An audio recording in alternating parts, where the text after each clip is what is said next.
यह वीडियो बहुत ही बेहतरीन है और बहुत ही इंपॉर्टेंट है, तो मेक श्योर आप मेरे साथ बने रहे इस वीडियो में पूरे लास्ट तक, ताकि कोई भी इंफॉर्मेटिव इंफॉर्मेशन आपसे मिस ना हो। तो जो हमारी यह सोवस मसल होती है, यह डायरेक्टली जुड़ी होती है हमारे रेप्टिलियन ब्रेन से। यहाँ पर मेरा कहने का मतलब यह है कि जब भी आपकी यह सोवस मसल वीक होगी, कमजोर होगी, टाइट होगी, शॉर्टन होगी, छोटी होगी, सिकुड़ जाएगी, तो इसका सिग्नल जाता है आपके रेप्टिलियन ब्रेन को। जो हमारा यह रेप्टिलियन ब्रेन होता है, यह हमारा एक सर्वाइवल ब्रेन है, एक क्राइसिस ब्रेन है। कहने का मतलब जो भी सिग्नल हमारे रेप्टिलियन ब्रेन को आते हैं वह इस तरह के होते हैं कि जब भी आपकी जान पर बनाई होती है तब यह सिग्नल पहुंचता है। जब भी आपके बॉडी के ऊपर, आपके शरीर के ऊपर, आपके ऊपर कोई खतरा होता है तो यह सिग्नल आपके रेप्टिलियन ब्रेन को जाता है। जब भी आपके एक सर्वाइवल पे बात आ जाती है, जान पे बात आ जाती है, तब यह सिग्नल आपके रेप्टिलियन ब्रेन को जाता है और इस सिग्नल के रेस्पॉन्स में हमारा रेप्टिलियन ब्रेन एक्ट करता है और सिग्नल भेजता है हमारे ऑर्गन्स को, हमारे बॉडी पार्ट्स को, हमारे ग्लैंड्स को कि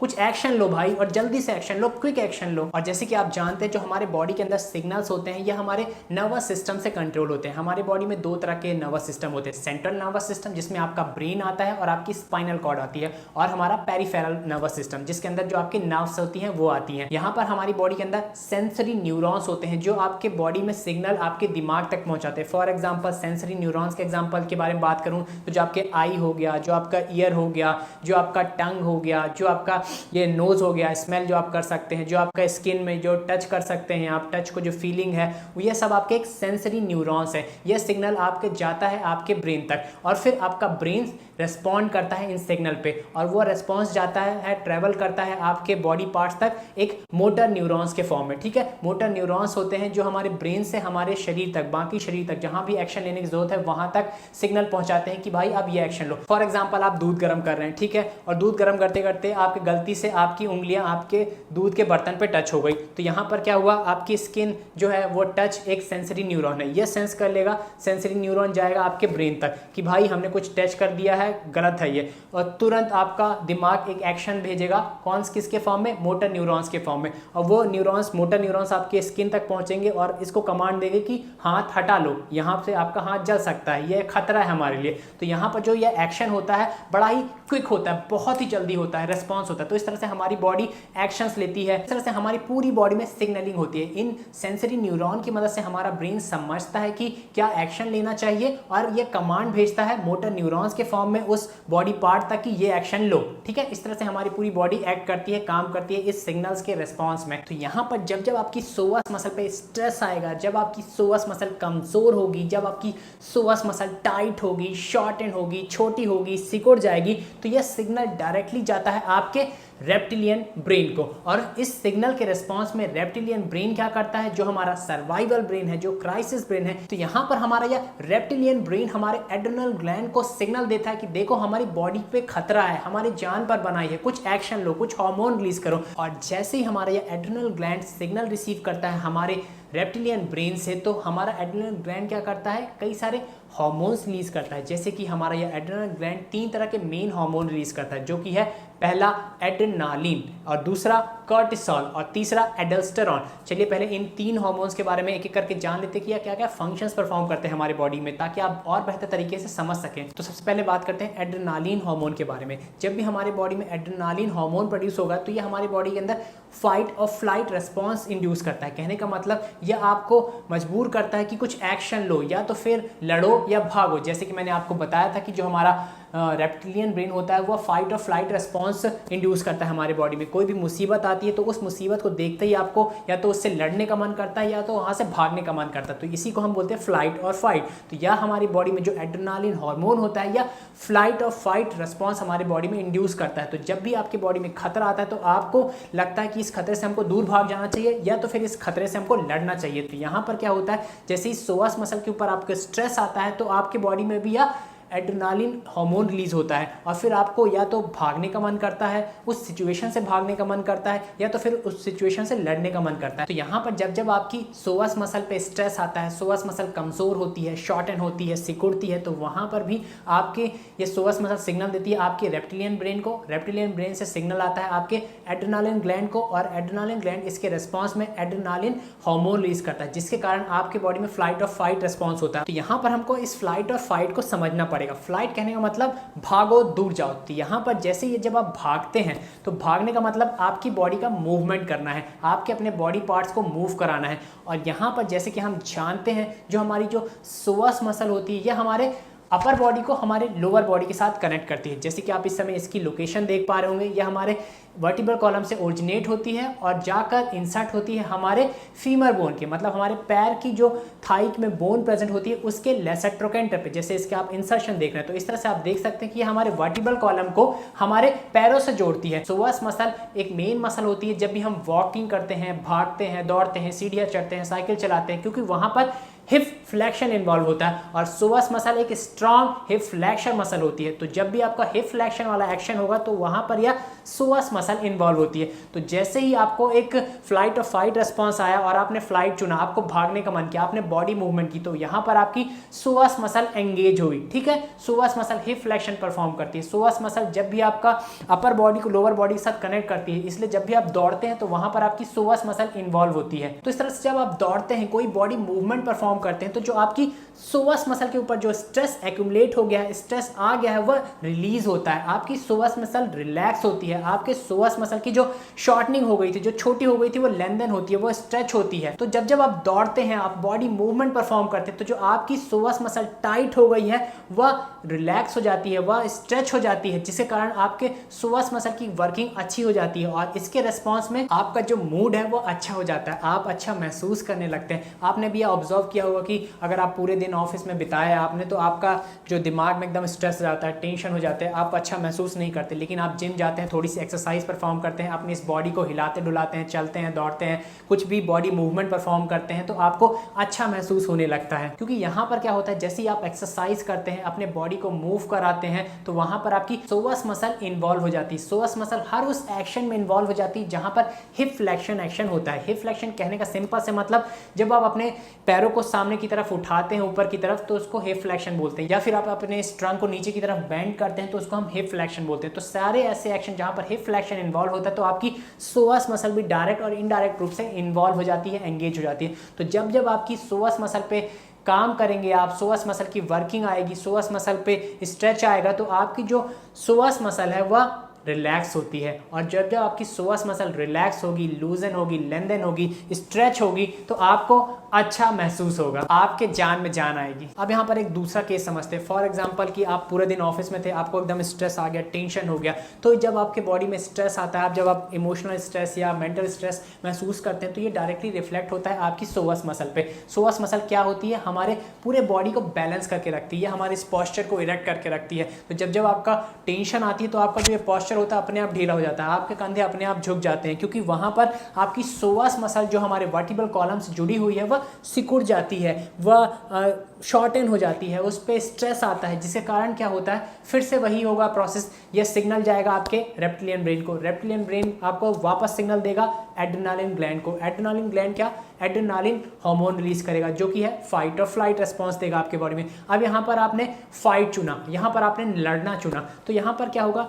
आप स्ट्रेस के कारण घर में आए और घर में चिल्लाने लगे। ठीक है, जो चिल्लाता है आदमी तो उसका क्या स्ट्रेस बाहर होता है। चिल्लाना मतलब एक तरह से लड़ना होता है, किसी को मार रहे हैं तो वो लड़ना हुआ। और आपने भी ये ऑब्जर्व किया होगा, जब आप चिल्लाते हैं, खूब चिल्ला लिए, किसी को 2-3 झापड़ मार लिए, तो फिर उसके थोड़ी देर बाद आपको बड़ा अच्छा महसूस होता है, आप शांत महसूस करते हैं। सिंपल से बात है, आप ये समझ सकते हैं कि आपकी गाड़ी किसी ने ठोक दी, ठीक है, आप उसको गाड़ी से उतरे, 2 झापड़ मार दिया तो आपको अच्छा महसूस होगा, है ना, या आपको चिल्ला दिया, 4 गालियाँ दे दिया तो आपको अच्छा महसूस होता है। तो वहाँ पर क्या होता है, फिर एड्रेनालिन रश होता है, और जैसे ही उस रश के रिस्पॉन्स पे आपने फाइट चुना, आपने लड़ लिया उससे, तो थोड़ी देर बाद आप शांत हो ही जाते हैं। कोई लड़ाई बहुत देर तक जारी नहीं रहती, थोड़ी देर बाद वो लड़ाई शांत हो जाती है। और क्यों शांत होती है, क्योंकि इस रिस्पॉन्स, इस हार्मोन के रिस्पॉन्स में आपने लड़ा, थोड़ी देर बाद ये रिलैक्स हो जाता है। जब आप लड़ते हैं, जब आप अपना फ्रस्ट्रेशन बाहर निकालते हैं, जब अपना गुस्सा आप बाहर निकाल देते हैं, चाहे वो आप हाथ पैर उठा के या फिर आप चिल्ला के, तो इससे क्या होती है, जो आपकी ये सोअस मसल होती है वह रिलैक्स हो जाती है। और जैसे ये सोअस मसल रिलैक्स हुई तो फिर से आपके बॉडी बॉडी बैलेंस हो गई। और जैसे ही आपकी बॉडी बैलेंस होती है तो आपका माइंड भी शांत हो जाता है, वह भी बैलेंस हो जाता है। लेकिन मैं यहाँ पर आपको बता दूं कि आपको यह तरीका नहीं अपनाना है अपनी सोअस मसल को रिलैक्स करने का, ठीक है, क्योंकि लड़ाई झगड़ा मारपीट किसी भी प्रॉब्लम का सलूशन कभी नहीं होता। आपको क्या तरीका अपनाना है, क्या एक्सरसाइज परफॉर्म करनी है ताकि आपकी यह सोअस मसल रिलैक्स रहे, हमेशा आप इस तरह से हाइपर ना हो जाए। सोअस मसल को रिलैक्स करने के लिए, इसको स्ट्रेंथन करने के लिए बहुत सारे अलग तरीके हैं। मैं इसको वीडियो के में आगे बताऊंगा आपको किस तरह से आपको परफॉर्म करनी है वो चीज़ें। मैं यहाँ पर सिर्फ आपको यह बता रहा हूँ कि जब जब आपकी सोअस मसल पे स्ट्रेस आता है, वो सिकुड़ती है, वह शॉर्टन होती है, तो उसके रेस्पॉन्स में आप क्या क्या अनचाहे एक्शन परफॉर्म कर देते हैं, जिसका बाद में आपको खुद भी बहुत दुख होता है। अब यहाँ पर एक तीसरा केस आता है। फॉर एग्जांपल आप दिन भर ऑफिस में थे, ऑफिस में मज़ा नहीं आया, पूरा स्ट्रेस आ गया, टेंशन हो गया आपको किसी चीज़ का, तो क्या होता है इसके रेस्पॉन्स में फिर से आपकी सोअस मसल शॉर्टन हो जाएगी, सिकुड़ जाएगी, आपकी सोअस मसल टाइट हो जाएगी। और सोअस मसल पे जैसे स्ट्रेस आता है, उस पर जब वीकनेस आती है तो ये डायरेक्टली आपके रेप्टिलियन ब्रेन को सिग्नल देगी। और जैसे ही आपके एड्रिनल ग्लैंड को सिग्नल मिला आपके रेप्टिलियन ब्रेन से कि कुछ करो, कुछ तकलीफ हो गया भाई, हमारे बॉडी को कुछ करो तुम, तो एड्रिनल ग्लैंड ने क्या, एड्रेनालिन हार्मोन रिलीज किया। अब वहाँ एड्रेनालिन हार्मोन जैसे ही रिलीज होता है, आपके बॉडी में क्या आता है, फाइट और फ्लाइट रिस्पॉन्स, या मतलब बॉडी मूवमेंट परफॉर्म करना है, भागना है, दौड़ना है, कुछ एक्सरसाइज परफॉर्म करनी है, या कुछ एक्शन लेना है, या फाइट या फिर लड़ना है, ठीक है। तो यहाँ पर आपने दोनों नहीं किया, ना ही आप कुछ एक्सरसाइज की, ना आप दौड़े, ना आपने कोई एक्शन परफॉर्म किया, और दूसरा चीज़ ना ही आपने लड़ा, मतलब ना ही फ्लाइट हुआ ना फाइट हुआ। तो इसके रिस्पॉन्स में हमारे एड्रेनालिन ग्लैंड ने कॉर्टिसोल हार्मोन प्रोड्यूस किया, कॉर्टिसोल हार्मोन रिलीज कराया। यह कॉर्टिसोल हार्मोन क्या करता है, हमारे जो ब्लड स्ट्रीम में अगर ग्लूकोज का लेवल कम हो जाता है तो उसको बढ़ा देता है, सर्कुलेटरी ग्लूकोज के लेवल को बढ़ाने का काम यह कॉर्टिसोल हार्मोन करता है। और अगर आपकी बॉडी में ग्लूकोज नहीं है तो यह कॉर्टिसोल आपके ब्लड स्ट्रीम में फ्री फैटी एसिड का सर्कुलेशन बढ़ा देता है, फैट सेल का सर्कुलेशन बढ़ा देता है, ताकि यह वह एक अल्टरनेटिव एनर्जी का सोर्स की तरह काम कर सके। जो भी एनर्जी आपको चाहिए वह फैट से मिले, फैट से सप्लाई करे, तो यह प्रबंध करता है आपका यह कॉर्टिसोल हार्मोन। तो यहाँ पर जो एक बात आपके नोटिस करने वाली है वह यह है कि जैसे ही आप स्ट्रेस लेते हैं तो अगर उस स्ट्रेस के रेस्पॉन्स में आपने कोई एक्शन नहीं लिया, मतलब फ्लाइट और फाइट में से दोनों में से कोई एक्शन नहीं है, ना ही आपने अपनी बॉडी को मूवमेंट किया और ना ही आपने लड़ा,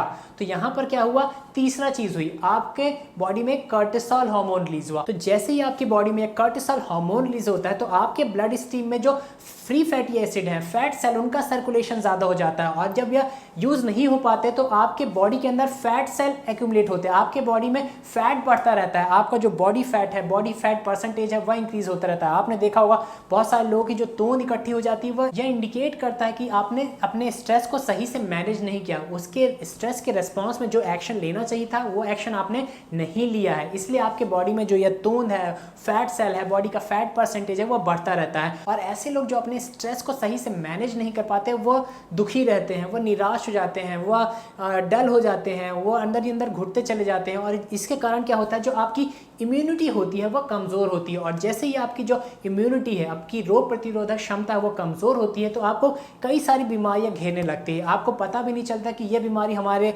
पास कैसे आ गई, यह बीमारी हमारे अंदर कैसे आ गई। तो यहाँ पर एक रिस्पॉन्स यह भी है कि आपने अपने स्ट्रेस को सही से मैनेज नहीं किया, उसके कारण आपके बॉडी में कई सारे हार्मोन रिलीज हुए, जिसके कारण आपको यह दिक्कतें झेलनी पड़ रही हैं। तो इस तीसरे केस में जहां पर आपने कोई रिस्पॉन्स नहीं दिया, ना ही फ्लाइट हुआ, ना ही फाइट हुआ, ना ही आपने कोई बॉडी मूवमेंट की, ना ही आपने कोई अपना एंगर शो किया, अपना फ्रस्ट्रेशन बाहर निकाला, तो इससे क्या होता है, आपकी बॉडी अंदर ही अंदर खोखली होती चली जाती है, और नई नई तरह की, अलग अलग तरह की बीमारियां हैं वो आपको घेरती रहती हैं। और आपकी जो यह एक डायरेक्ट इंडिकेशन बता दूं कि आपकी तोंद बड़ी होती रहती है, आपके बॉडी में फैट का एक्यूमुलेशन है वह ज़्यादा होता रहता है। और यहाँ पर जो एक और चीज़ आपको बता दूं कि जो हमारा यह एड्रेनल ग्लैंड होता है, यह जो तीसरा हार्मोन रिलीज करता है वह होता है एल्डोस्टेरॉन। एल्डोस्टेरॉन क्या करता है, हमारे बॉडी में ब्लड प्रेशर को रेगुलेट करता है, हमारे बॉडी के इलेक्ट्रोलाइट बैलेंस को रेगुलेट करता है। तो जब जब आपको स्ट्रेस महसूस होगा, उस स्ट्रेस कारण आपकी जो ये सोअस मसल है वह कॉन्ट्रैक्ट होगी, टाइट हो जाएगी, कमज़ोर हो जाएगी, तो इसके रेस्पॉन्स में जो सिग्नल जाएगा आपके ब्रेन को, रेप्टिलियन ब्रेन को, वो वापस सिग्नल देगा आपके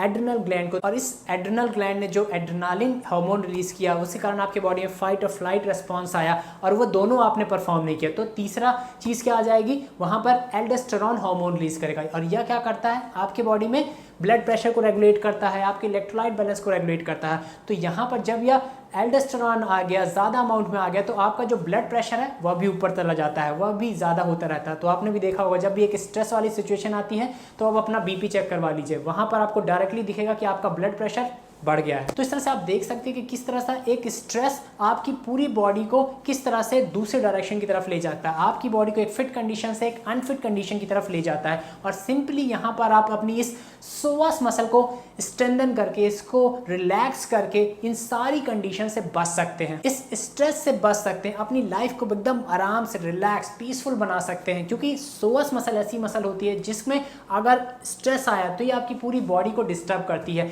ये आपके एड्रेनल ग्लैंड पे जाके एक्ट करती है, जिसके कारण जो कई सारे हार्मोन रिलीज हो रहे हैं और उसके रिस्पॉन्स में आपने सही से चीज़ें परफॉर्म नहीं की तो आपकी बॉडी को या अंदर ही अंदर ये डिस्टर्ब करती है, आपके इम्यूनिटी को कमज़ोर कर रही है, आपके बॉडी में फैट परसेंटेज को बढ़ा रही है। तो इस तरह से क्या होता है, आपका शरीर भी अंदर से खोखला होता जाता है और बाहर का जो शेप है, बॉडी शेप है, जो आपका फिजिक है, वह भी डिस्टर्ब होता जाता है। और एक और इंपॉर्टेंट चीज़, अगर सोवस मसल पे ज़्यादा स्ट्रेस आ रहा है, वो कमज़ोर हो गई है, वो शॉर्टन हो गई है, तो जितना वो और कमज़ोर होती चली जाएगी, जितना वो और टाइट होती चली जाएगी, जितना और वो शॉर्टन होती चली जाएगी, उतना ही ज़्यादा प्रेशर आपको एड्रेनल ग्लैंड को झेलना पड़ेगा, ज़्यादा काम करना पड़ेगा आपके एड्रेनल ग्लैंड को, जिसके कारण क्या होता है, ज़्यादा काम करने के कारण आपका जो वो एड्रेनल ग्लैंड होता है वह एग्जॉस्ट हो जाता है, उसकी भी क्षमता धीरे धीरे खत्म होने लगती है। भाई एक चीज़ से कितना काम कराओगे आप, है ना।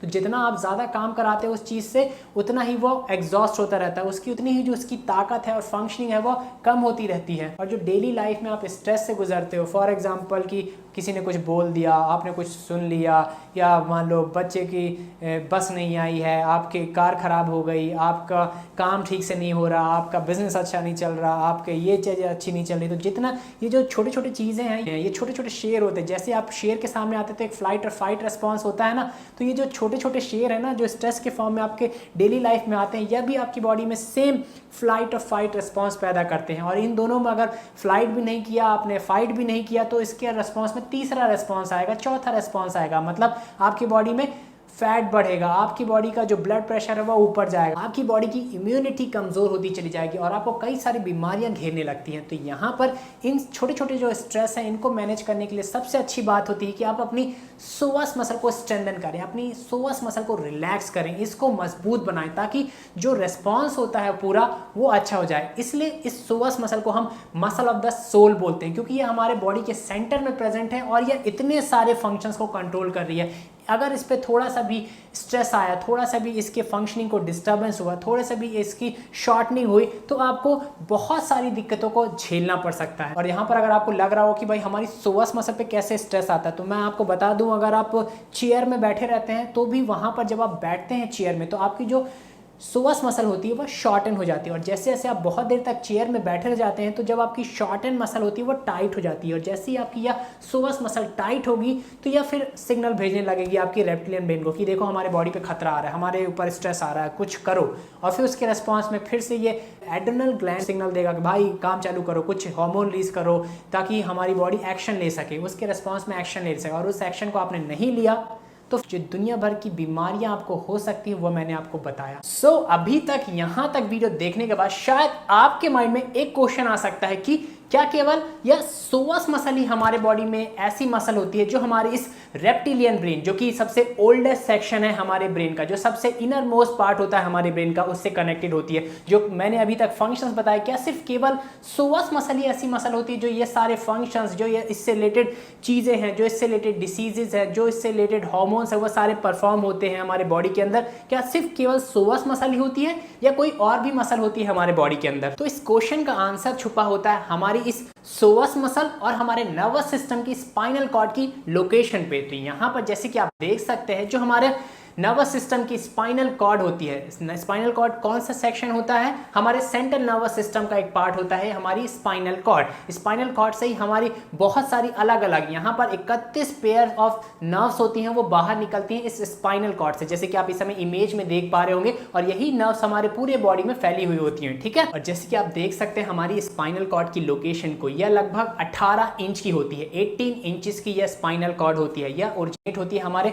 ब्रेन के निचले हिस्से से और वर्टिब्रल कॉलम के अंदर से यह मूव करती है और यह जाके खत्म होती है। जो लास्ट एंड होता है हमारी स्पाइनल कॉर्ड का, वह होता है L2 वर्टिब्रे। और हमारे इस वर्टिब्रल कॉलम के इसी रीजन से हमारी सोवस मसल भी ओरिजिनेट होती है। हमारी जो सोवस मसल होती है वह हमारे वर्टिब्रल कॉलम की TH12 वर्टिब्रे से लेकर L5 वर्टिब्रे से ओरिजिनेट होती है। तो जैसे कि आप देख सकते हैं जो हमारी सोवस मसल होती है हमारे वर्टिब्रल कॉलम की थोरासिक वर्टिब्रे की 12वीं नंबर की वर्टिब्रे से लेकर हमारे लंबर की 5वीं वर्टिब्रे से ओरिजिनेट होती है। इन सारे अलग अलग जो वर्टिब्रे मैंने मेंशन किए हैं उनसे हमारी सोवस मसल ओरिजिनेट होती है। तो यहाँ पर जैसे कि मैंने आपको बताया कि जो हमारी स्पाइनल कॉर्ड का एंड पॉइंट होता है वह होता है L2 वर्टिब्रे, और वहीं जो हमारी सोवस मसल का ओरिजिन पॉइंट होता है वह होता है TH12 से लेकर L5। तो यहाँ पर आप देख सकते हैं कि जो हमारी यह स्पाइनल कॉर्ड है इसका जो एंड पॉइंट है वो एग्जैक्टली सेंटर पे आता है, बीच में आता है हमारे सोवस मसल के ओरिजिन पॉइंट के। तो इस तरह से इस वजह से हमारी जो यह सोवस मसल होती है सबसे सेंसिटिव होती है हमारी स्पाइनल कॉर्ड से। जो भी सिग्नलिंग होती है हमारे सोवस मसल की वो सबसे तुरंत क्विकली फास्ट पहुंचती है हमारे रेप्टिलियन ब्रेन में, जो सबसे करीब प्रेजेंट होता है, जो सबसे अंदर प्रेजेंट होता है हमारे ब्रेन के सेक्शंस में। तो इसलिए जब भी आपकी सोवस मसल पे स्ट्रेस आता है, ये कमजोर होती है या वीक होती है या टाइट होती है या शॉर्टन होती है, तो इस चीज का डायरेक्ट पता चल जाता है आपके रेप्टिलियन ब्रेन को, क्योंकि यहाँ एक मैसेज के थ्रू, एक सिग्नल के थ्रू ये डायरेक्टली आपके ब्रेन के सबसे अंदर वाले हिस्से में रेप्टिलियन पार्ट तक पहुंच जाता है। क्योंकि हमारी यह सोवस मसल हमारे स्पाइनल कॉर्ड के जो लास्ट पॉइंट होता है, जो एंड पॉइंट होता है, उसके सबसे करीब प्रेजेंट होती है। और जैसे कि आप यहाँ पर यह भी जानते होंगे जो हमारी यह सोवस मसल होती है यह हमारे बॉडी की सबसे डीपेस्ट कोर मसल होती है। कहने का मतलब हमारे बॉडी में सबसे अंदर जो मसल प्रेजेंट होती है वह होती है सोवस। हमारी सोवस मसल हमारे इस वर्टिब्रल कॉलम से डायरेक्ट जुड़ी हुई होती है, इसलिए कोई भी सिग्नल डायरेक्टली और सबसे जल्दी हमारे ब्रेन तक पहुंचा देती है। इसलिए हम इसको मैसेंजर ऑफ द कोर भी बोलते हैं। इसलिए भी हमारी इस सोवस मसल में थोड़ी सी भी हलचल, थोड़ी सी भी गड़बड़ी, थोड़ा सा भी स्ट्रेस आपके दिमाग में हलचल पैदा कर सकता है। और यहाँ पर मैं आपको बता दूं जो हमारी यह सोवस मसल की लोकेशन होती है यह हमारे बाकी ऑर्गन्स को भी अफेक्ट करती है। फॉर एग्जाम्पल हमारी जो किडनी होती है हमारे इस सोवस मसल के ऊपर रखी हुई होती है, बैठी हुई होती है। जैसे कि आप इस समय इमेज में देख सकते हैं जो हमारी किडनीज होती हैं वो हमारे सोवस मसल के जस्ट ऊपर रखी हुई होती हैं, बैठी हुई होती है। इनकी लोकेशन ऐसी होती है कि हमारे सोवस मसल के ऊपर रेस्ट करती हैं। और अगर सोवस मसल की लोकेशन डिस्टर्ब होती है या अगर सोवस मसल कमजोर होती है, कॉन्ट्रैक्टेड हो जाती है, शॉर्टन हो जाती है, तो यह आपकी किडनी की जो लोकेशन है उसको भी डिस्टर्ब कर देती है। और जब जब आपकी किडनी की लोकेशन डिस्टर्ब होती है तो किडनी की फंक्शनैलिटी भी डिस्टर्ब हो जाती है। और जैसे कि आप जानते हैं जो हमारी किडनी होती है हमारे बॉडी का एक वाइटल ऑर्गन होता है, यह हमारे ब्लड को फिल्टर करता है। ब्लड को फिल्टर कहने का मतलब कि हमारे ब्लड से जो वेस्ट प्रोडक्ट होते हैं उसको बाहर निकालता है, जैसे कि नाइट्रोजीनियस वेस्ट हो गए उनको बाहर निकालता है, यूरिया को बाहर निकालता है, यूरिक एसिड को बाहर निकालता है, ताकि जो ब्लड हमारे शरीर में बह रहा है वह प्योर हो सके, सेफ हो सके, साफ हो सके। और साथ साथ हमारी किडनी हमारे बॉडी में इलेक्ट्रोलाइट को बैलेंस करती है, यह हमारे बॉडी में एसिड बेस को बैलेंस करती है। एसिड बेस कहने का सिंपल से मतलब है अगर आपका जो ब्लड का जो पीएच होता है अगर वह ज्यादा एसिडिक हो गया तो आपको शरीर में बहुत सारी बीमारियां आने के चांसेस बहुत बढ़ जाते हैं। हमारे जो ब्लड का पीएच होता है वह होता है 7.35 से लेकर 7.45। इस अगर पीएच में अगर आपका ब्लड रहता है तो आपको कोई भी बीमारियां नहीं होती, कोई भी दिक्कत नहीं होती, आपके बॉडी में टॉक्सिक इकट्ठा नहीं होते। जो भी ट्यूमर हो गए, जैसे कैंसर सेल्स हो गए, ये सब आपके शरीर में होने के चांसेस नील के बराबर हो जाते हैं, ना के बराबर हो जाते हैं। अगर आप अपने ब्लड पीएच को इसकी नॉर्मल रेंज जो कि है 7.35 टू 7.45 अगर आप इसके बीच में रखते हैं तो आपको कोई भी बीमारियां नहीं होती हैं। यह एक फैक्ट है और यह एक प्रूवन रिसर्च है, इसको हल्के में बिल्कुल मत लीजिएगा। अगर आपका ब्लड पीएच इस रेंज पे रहा तो आपको कोई भी बीमारियां नहीं होती, इवन कैंसर भी आपको नहीं हो सकता। तो यहाँ पर सिंपली आप समझ सकते हैं कि अगर आपकी जो सोवस मसल है वह शॉर्टन हो गई या कमजोर हो गई या वीक हो गई तो सिकुड़ जाती है। जब सिकुड़ जाती है तो जो आपकी किडनी हमारी सोवस मसल के ऊपर बैठी है वह नीचे आ जाती है, खिसक जाती है, अपनी लोकेशन से डिस्टर्ब हो जाती है। और जैसे ही यह होगा, आपकी किडनी की जो लोकेशन है वह डिस्टर्ब होती है तो आपको बहुत सारी किडनी से रिलेटेड प्रॉब्लम हो सकती है और जो जो किडनी फंक्शन करती है वह सारे फंक्शन भी डिस्टर्ब हो सकते हैं। और हमारी जो यह सोवस मसल होती है यह हमारे डायफ्राम मसल के साथ भी कनेक्टेड होती है, फेशिया लिगामेंट जैसे कनेक्टिव टिश्यूज की मदद से, जिसके कारण क्या होता है जब भी आप सांस लेते हैं तो आपकी जो सोवस मसल है है वो भी एंगेज हो जाती है। यहाँ पर क्या होता है, जो डायफ्राम होता है हमारे अंदर वो क्या करता है, जब भी आप सांस लेते हैं तो वो कॉन्ट्रैक्ट होता है, ठीक है, और जब आप सांस छोड़ते हैं तो वो रिलैक्स होता है। सिंपली क्या होता है, जब आप सांस लेते हैं अंदर की तरफ तो डायफ्राम जब कॉन्ट्रैक्ट होता है तो ये एक वैक्यूम क्रिएट करता है, जिससे कारण जो एयर है वो हमारे लंग्स में भरती है, और जब ये रिलैक्स होता है तो जो एयर हमारे लंग्स में है वो बाहर निकलती है। तो इस तरह का प्रोसेस होता है, और यह डायफ्राम जुड़ा हुआ होता है हमारे सोअस मसल के साथ कनेक्टिव टिश्यूज की मदद से, फेशिया की मदद से, जिसके कारण यह आपस में लिंकअप होता है। आप इस चीज को इस तरह से समझ सकते हैं कि फॉर एग्जांपल जब आप डरते हैं तो आपकी बॉडी स्ट्रेस में आती है, और जब आपकी बॉडी स्ट्रेस में आती है तो जो आपकी ये सोअस मसल होती है वो कॉन्ट्रैक्ट होती है, वो शॉर्टन होती है। अब जैसे कि मैंने बताया कि जो हमारी डायफ्राम है वो हमारे सोअस से कनेक्टेड है लिगामेंट के थ्रू, हमारे कनेक्टिव टिश्यूज के थ्रू, फेशिया के थ्रू। तो यहाँ पर क्या होता है, जैसे ही हमारी सोअस मसल कॉन्ट्रैक्ट हुई, सिकुड़ी, तो क्या की हुई, इसने अपने डायफ्राम को भी खींच लिया अपने साथ, और जब डायफ्राम को खींचती है तो क्या होता है, वैक्यूम क्रिएट होता है, जिसके कारण आप गहरी सांसें लेते हैं, धीमी सांसें लेते हैं। तो यहाँ पर आप महसूस कर सकते हैं कि जब भी आप डरते हैं, आप स्ट्रेस में रहते हैं, तो आपकी जो सांसें हैं वह भी धीमी हो जाती हैं, गहरी हो जाती हैं, भारी हो जाती हैं। तो आप देख सकते हैं कि हमारी सोअस मसल कितने सारे फंक्शंस परफॉर्म करती है, और इसका स्ट्रेस में आना हमारे बॉडी की ओवरऑल फंक्शनिंग को कैसे अफेक्ट करता है। तो यहाँ तक जितनी सारी चीज़ें मैंने आपको बताई थी वह जुड़ी हुई थी हमारे हेल्थ से, हमारे फिटनेस से, हमारे इस मेडिकल फील्ड से, ह्यूमन फिजियोलॉजी से। कहने का मतलब ये हमारे बॉडी से जुड़ी हुई थी। हमारी बॉडी क्या होती है, एक मटीरियलिस्टिक थिंग, हमारी बॉडी एक मास है, ठीक है।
यहाँ पर आप जो सबसे सिंपल तरीका परफॉर्म कर सकते हैं वह यह है कि आप हमेशा पालथी मार के बैठे। कहने का मतलब जो आप पोज देख पा रहे होंगे इस तरह के पोज में आप बैठा करें। इससे क्या होता है, जो आपकी यह सोअस मसल होती है, जो आपके यह हिप फ्लेक्शन है, यह ओपन होते हैं। यहाँ पर क्या होता है, जो हमारी यह सोअस मसल की लेंथ है उस लेंथ पे यह बरकरार रहती है अगर आप इस पोज में बैठते हैं। तो यहाँ पर अगर आप इस तरह से पालथी मार कर बड़े आराम से बैठते हैं तो आपके जो पैर की पोजिशनिंग है वो बाहर की तरफ होती है, और जब आपकी पैर की पोजिशनिंग बाहर की तरफ होती है तो जो हमारी सोअस मसल की लेंथ है यह उसी लेंथ पे मेंटेन रहती है, क्योंकि यहाँ पर आपकी सोअस मसल स्ट्रेच होती है। और जब जब आपकी सोअस मसल स्ट्रेच पोजीशन में रहेगी और आप यहाँ पर बैठेंगे तो आपकी जो सोअस मसल होती है वह रिलैक्स होगी, या टाइटन नहीं होगी, या सिकुड़ेगी नहीं। यह हमेशा जितनी इसकी लेंथ है उतनी लेंथ में मेंटेन रहेगी, और अगर आपकी यह लेंथ मेंटेन रही तो आपको सोअस मसल से रिलेटेड कोई भी तकलीफ नहीं होने वाली। आजकल की जो एक मॉडर्न लाइफस्टाइल है उसमें ज्यादातर लोग क्या करते हैं चेयर में बैठते हैं, बहुत देर तक चेयर में बैठते हैं, ऑफिस का काम करते हैं, बिजनेस का काम करते हैं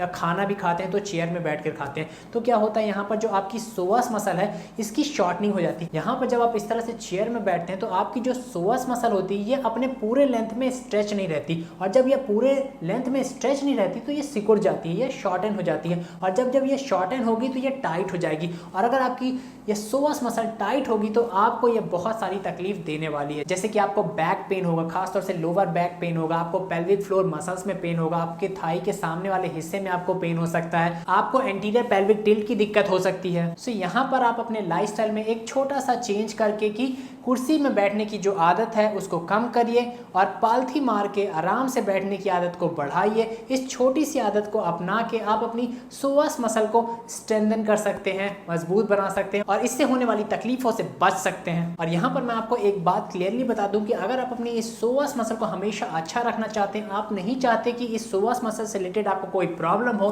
तो मेक श्योर आप अपनी लाइफस्टाइल को एक्टिव बनाइए, एक्टिव रहिए। आप मॉर्निंग वॉक करिए, आप साइकिलिंग करिए, आप जिम जाइए, एक्सरसाइज करिए, वेट ट्रेनिंग करिए, अपने आप को एक्टिव रखिए, इस शरीर से मेहनत करवाइए जिससे हमेशा आपका यह फिजिक बढ़िया और बेहतरीन रहे। और आपकी इस फिटनेस जर्नी में आपको हेल्प करने के लिए हम हमेशा तैयार हैं। सो आज के वीडियो में इतना ही। आई होप आपको वीडियो बहुत पसंद आया होगा। मैं यहाँ पर जानता हूँ वीडियो बहुत लंबा हो गया, अगर आप मेरा वीडियो पूरा लास्ट तक देख रहे हैं तो आपको मैं दिल से शुक्रिया बोलता हूँ। Thanks for watching it. Stay healthy, stay fit, bye, जय हिंद।